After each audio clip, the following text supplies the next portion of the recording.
Fast forward, eating come out or channel so I say AGH Politics Avenue. Podcaster said training because making headlines. And a Jim Rena EDB Exomo or Nidi Mion Roxiums and a ADD Kanya. And you must subscribe to the channel and mommy. Hit notification bell so share na afi afoforo inside in Kabi. Yanko Yingsimu. And the PAC committee, a public accounts committee. And yasem koto akra banter upon banter. A drama. Oh.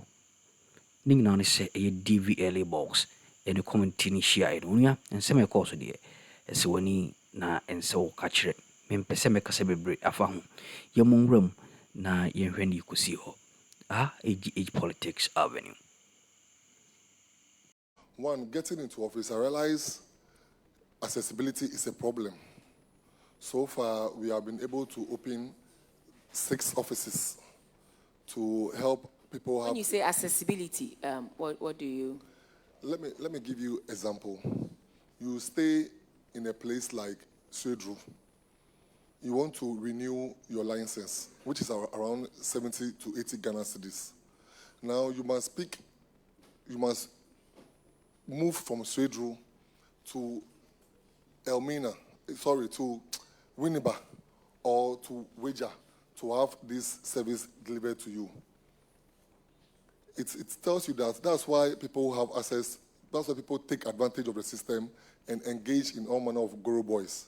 But when our offices are located at least in every region, or at least they are accessible to where the magnitude of cars are huge, it helps to bring these issues down. How many offices do you have currently? Currently, we had 34, and we've added 6. We've added 6 to it in the space of 10 months. Tomorrow, I'm commissioning a new one in Dansoma, so making it 7. And are they spread across the country? That is our quest, to spread them across the country. We did one in Adenta, we did one in Akwetia, one in Asabankesi, we did another in Bole, we did one in Bechem and Doma. We are going to Asenkwegwa. We are going to Nalugu. We are going to. It is not where you are going to. I want you to tell me what you have done. You said you came to yes, 34. So the 6 and you have added 6. So yes, I wanted you to share mentioned the 6. Akwetia, Adenta, Bechem, Doma, Asabankesi, Bole, and Adenta. Yes. Okay. Okay. So please continue. Then I also came to the realization that most of the equipment, earth-moving equipment in the country were not registered. So quickly, I held a press conference to inform each and every agency that deals with earth-moving equipment to also come to us, then also register their earth-moving equipment. Then we also had a compliance guys to go on the field to also check them. That I don't have the figure exactly in as of today, but the last time I checked, we did over 6,000 registration of earth-moving equipment, assuming office. We also registered some at the port of entry. Because of the fight against Galamsey, we deemed it right that because most of them were not registered in the system, when they are being caught, you don't have any information about the machine, who brought it to Ghana, who registered it. So we made it a point to begin with the registration of earth-moving equipment right at the port of entry. And that we've also done over 4,000 over there. Now we also did what we call the community engagement program, where we go around communities to also educate people and break that stereotype of DVLA is corrupt, DVLA is this. So we can educate drivers, educate the people about what DVLA entails, what we also do. Then we have also done what we are also having a foreign policy with the Ministry of Foreign Affairs, where DVLA will be located in most of the embassies outside Ghana. If anyone here gives you a passport picture and tells you that, get me driver's license, that license that will be produced for you is fake, because we need your biometric details to be able to produce you with a driver's license. But they are not here. So most of the license they have outside there is not really correct. It's not correct.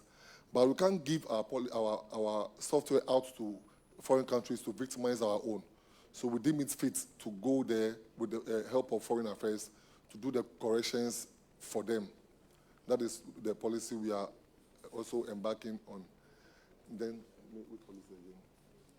Then we are also changing the number plates. Before that, let me speak about our international biometric system. We were not able to meet ISO specifications when it comes to issuance of license, international license, and issuance of vehicle licenses, because it's just handwritten, which is not accepted by most countries. We procured machines, gotten the design to be accepted by ISO, so we can do proper international biometric page for our clients from 2026. Then the new number plate. The current number plate we have is not scannable.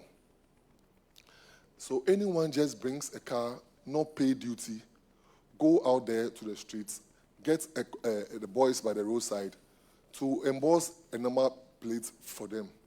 And we want to end that era where people just get up and they not pay duty, just pick a number. What they do is that they go through the police stations, they go by the police stations. When they see cars involved in accidents, then they put their number plates on. They go and emboss it and put it on. Sometimes, with the help of some officers, they have what we call the custom documents, the chassis number. They bring the car of the same type, get a place, knock the number plates on it. Then you'll be using their, knock the chassis number on it. They'll be using their number plates out there. So we've done research to get to know all these strategies they use. But the one we are going to introduce, one will not be having year of registration, which tells you that nobody can buy a car or nobody will wait till the next year before registration of a vehicle.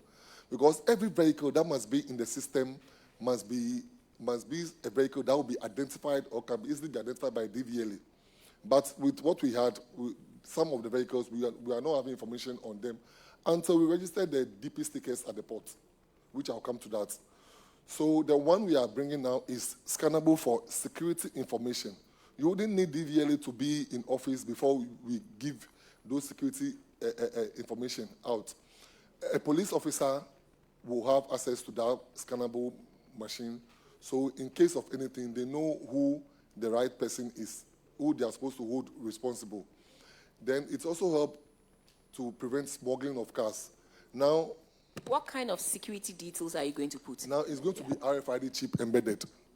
So with the RFID chip embedded, the system is going to remain only with the authority, DVLA. With the RFID chip embedded, it will be very difficult for anyone there, those companies out there, which I'm going to deal with them very soon. Issue is the details that is going to go on there, because they are people's personalities. So what kind of details are you going to put on the number plate? You said it's going to come with a lot of security details. Yes. And I'm asking that a number plate, let's say Ranking's number plate, you're saying that it will be equipped with security features such that if the police should scan, they'll know that truly it belongs to Ranking. Yeah. So what, because in putting out somebody's security out there, a bad person can also get hold of that. So that is why I'm asking, what kind of information are you going to put? Thank you. Yeah. Thank you, Chair. We have data protection law, so we'll be compliant with that law. Currently, what we have is just going to be the same form, but now in a digitalized form, not going to be the paper form anymore. So we are not going to move away from the information. And it's not going to have the user's surname on the number plates. It depends on what the law says. We'll go by. You don't tell me depends on what the law says. You are doing it, so you should be able to tell us that the law says ABC. I'm asking you a specific question. Is it going to have the user's surname on the number plates? We don't put names on number plates. I asked a specific question. You said no. We are not going to put. Yes. I was wondering why that question. Sorry, but we don't put names on number plates. That's why. You were wondering why that question. Because we don't put names on number plates. What are you telling me? People pay to have their names on number plates. And you sit here as a DVLA boss, you tell me you don't put numbers on number plates. Haven't you seen specialized numbers with people's surnames and personalized names on number plates? For yes or no, please? Yes. So why are you telling me you don't put names on number plates? So I can explain that. Not that you can explain that. You don't expect me to ask you that question. That is what you said. You don't expect me to ask you that question because people do not put their number plates, their names on their number plates. That is a blatant lie. You have people who pay for specialized number plates and they have their sense. I'm asking you, you just mentioned that there are going to be security features. And I'm asking, is that going to include people's names on that plate? And they said, you don't expect me to ask you that question. Are you not the DVLA boss? Honorable Chair, I think he was trying to explain that we have different types of numbers that you can acquire. Honorable Minister, so I understand that. He said he doesn't expect me to ask him that question because we don't put names on number plates. You are the DVLA boss. This is something that even a 1, 2, 3-year-old would know that, oh, my father has his name because we have personalized number plates, don't we? They do. Honorable Minister, don't we have personalized number plates? I think he was saying that he expected the question to come at another time. No, Minister. When he was explaining. Minister, I understand you perfectly, but he said he doesn't expect me to ask him that question. Okay, so... so if he can withdraw that statement, that is fine. Because we have people with number plates out there, personalized number plates out there. So respectfully, we are here based on questions and inquiries that citizens of Ghana want to know. And that is why we are here. Honorable Chair, respectfully, I withdraw. It's not to say you don't know what you are saying. It is just to say that the normal person who goes out there to do registration, we don't put the name on the number plate. It is out of a special provision that is made. That's where personalized comes in. So then I asked you a simple question because you said you are going to put in the security features. Yes. And so I'm asking, so is that going to include names on... the question should have been, no, that is not what... But you don't expect me to ask you that. Then why are you sitting in the chair as a DVLA CEO? That's why I said I withdraw that statement. Yeah. So I'm asking you, share with us some of the security features because to be honest with you, out there, you see a lot on social media that this is how the new number plate is going to be. It is going to include your surname. It's going to include ABCD. So now we have the opportunity. The CEO is sitting before us, and we are just asking, is that going to include that? Yes or no? That is all. So, thank you, Honorable Chair. I don't think I can come to your office and show you disrespect. The new number plates, there's always a provision for personalized identification numbers. When you come and apply for that, certainly it will be given to you. Thank you very much. I want to also elaborate last on the DP sticker issue, which has to do with the fact that when we got into office, or I got into office, the records available to DVLA says that at the end of every month, cars that were being taken from the port or that were being given to us from the port were around 1,800. But I realized there is something wrong with that because when you check the customs icons, it doesn't really match with what we were supposed to do because every car is supposed to be conformous to what customs gives to us. So I went to the port to speak to them about that, to see some changes. Then the number went to 5,400 in the month of March. I was still not okay with it. So we introduced with the minister, and we introduced what we call the DP stickers. The DP stickers now, because the plates, there's no scientific means to check the authenticity of a plate. People just abuse it. Some company can bring 10 cars. They'll buy just two plates to withdraw all the 10 cars. But with the DP sticker, it is one-time stick on. You cannot take it off. So that was what we introduced, and we started issuing the cars with the DP sticker. And I'm so happy to announce that just the month of September, we were able to do 14,400 DP stickers. So from 1,800 to 14,400. That is what we are able to do now, and we are hoping to do more. Then clearly your revenue is going to go up. If from 1,800 a month you are making, you said over 10,000, 14,000, then your revenue is going to go up. I hope that it will not be like I have seen increase in revenue, so then it should correlate with an increase in operating expenses. And then you mentioned that you came in to inherit 34 offices, and you have built 6 in 8 months. Not built, we have commissioned 6. You have commissioned. Not so built. These were offices that were... we entered into agreement, PPP agreement, we call it the Ultra Center concept. The what? Ultra Center Ultra. Concept, yes. Others to use the municipal assemblies to open. Then so we didn't meet any office on commission, and we came to commission it. Okay. There were offices that were in the pipeline that you've entered into a PPP. They were not in pipeline with anyone. We came and brought the they Ultra were private Center, offices. Yes. Okay. The Ultra Center, that was for Asabankesi and Akwetia, are Ultra Centers. But the rest are DVLA. But not that the offices were built and we came to commission it. No. We entered into agreement with, for lease. We went to rent the offices and then we used it. Then in order to get DVLA offices closer to, districts, I think you should look into this and see how best you can partner with other private persons, or you commission, now that you are getting in more revenue, you can look to establishing offices closer to these places where you see a lot of vehicles.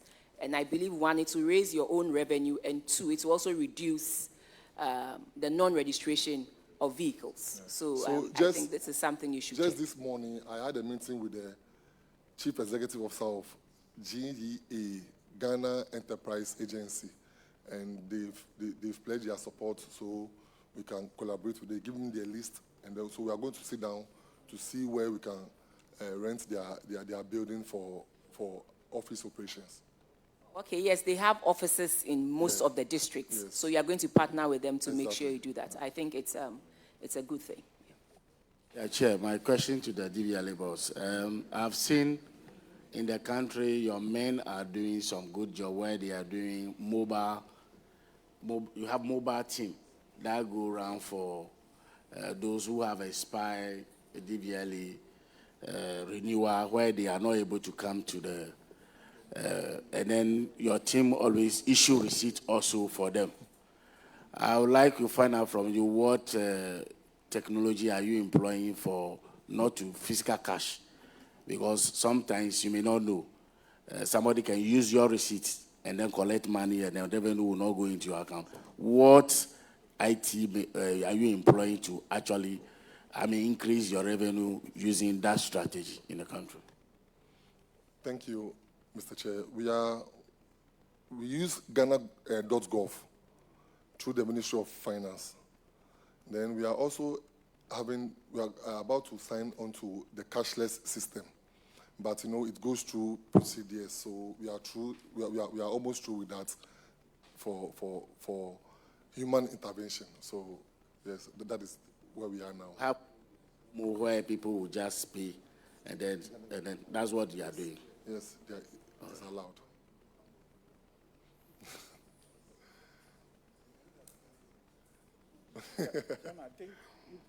Yes, Chief Lucas. So your new system, how does that build like one system where DVLA, the police, and the insurance are benefiting from it? For instance, I was in South Africa recently, and every public place that you enter, the normal security person there has a mobile app where he can check the registration of the vehicle and also check the validity of the driver. Is it that you are building a system where it only resides? Because like my brother said, now along the line you see people wearing DVLA and checking number plates and all of that. That system should be available to the police, but it looks like the police have limited access to your information. So the new system, how does that integrate all three so that the insurance company, the police, and also DVLA would have one system, one road traffic information system so that we all benefit? Thank you very much. We are updating the new system we have. That's the vehicle registration system. That's the VRS. We are updating it to meet this demand. But already Traffic Tech is coming on board, and Traffic Tech deals with DVLA, Ghana Police, and Ghana Insurance Company, National Insurance Company. We have also, again, signed an agreement with National Insurance Company. So now, before you get a road ready, you must have insurance. People get the road ready, and now they dodge the insurance. We've signed on to that, so we'll be doing the implementation very soon. But with the Traffic Tech, DVLA, National Insurance Commission, and the Ghana Police, we are into one team, and we do information sharing. So when Traffic Tech is fully rolled out, that collaboration will be there. In all of this, is it before Parliament? Oh, yes. It's before Parliament? Yes, please. Oh, thank you very much. One last one. I just want to find out, you mentioned biometric details. So is it going to be a new system of biometric details collection, or are you going to use the Ghana card biometric details? We agent sama hodu tim because watch channel so mamno so jimre awasi the sene so body no e dia domi ania e besensium ni asoma kwanson kura ha e politics avenue.